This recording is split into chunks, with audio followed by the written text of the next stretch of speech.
हमारे संगठन से मतलब है जो हिंदू संगठन काम कर रहे हैं गौ सेवा के लिए, वो लोग इस बात को समझ नहीं पाते कि ये जो अभी कापुरुषता जो नपुंसकता हिंदुओं में व्याप्त हो गई है, वो कहाँ से चल रही है। बहुत पहले नहीं जाएँगे, 200 साल पहले ही हम जाएँगे, जब दयानंद का, विवेकानंद का ये सब का समय था। दयानंद ने मूर्ति पूजा का विरोध करके सनातन धर्म के अंतर्गत चलने वाले मठ मंदिर व्यवस्था पर एक अक्षम्य आघात किया है। दयानंद सरस्वती ने।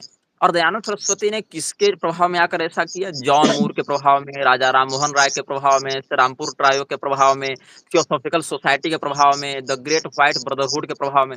इनसे प्रत्यक्षतया या अप्रत्यक्षतया दयानंद प्रभावित रहा और उसने मठ मंदिर की पूरी व्यवस्था पर आघात किया।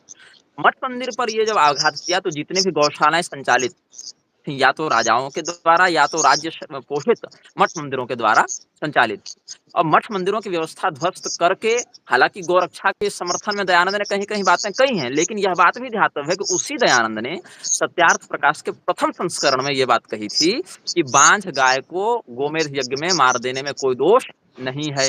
गाय की पूजा करना, गधी की पूजा करना एक ही बराबर है, दोनों ही तो जानवर हैं। और गाय की पूजा करनी ही है तो जब तक दूध दे रही हो तब तक चारा इत्यादि दो, उसमें कोई दिक्कत नहीं है। लेकिन जब चारा इत्यादि नहीं दे, दूध इत्यादि न दे चारा खाने के बाद भी, या बांझ हो, तो उसको काट देने में, गोमेध में कोई दोष नहीं है। ऐसा दयानंद ने सत्यार्थ प्रकाश के फर्स्ट एडिशन में ही लिखा था। और ये सब बहुत कुछ बातें बाद के एडिशन में हटा दी गई हैं। आप फर्स्ट एडिशन पढ़ेंगे, प्रथम संस्करण वहां मिल जाएगी। दूसरी बात, अच्छा। विवेकानंद पर हम आते हैं। विवेकानंद ने, अच्छा देखिए, मैं जब निरक्षरा श्रृंखला का आगे वर्णन करूंगा तो उसमें मैं ये आपको ये सब सप्रमाण बताऊंगा कि गौ हत्या का भारत में कैसे संवैधानिक स्वीकरण किया गया, मतलब कैसे उसको मान्यता दी गई, कानूनी मान्यता दी गई। क्योंकि अंग्रेजों के राज्य में अभी तो जनसंख्या बढ़ गई, लेकिन जिस समय जनसंख्या बहुत कम थी, केवल उत्तरी भारत में प्रतिदिन 50,000 गायें अंग्रेजी फौज के रसोई के लिए काटी जाती थी।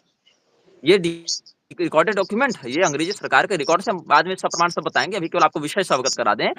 केवल उत्तरी भारत में 50,000 से अधिक गायें प्रतिदिन काटी जाती थी अंग्रेजों की फौज को खिलाने के लिए।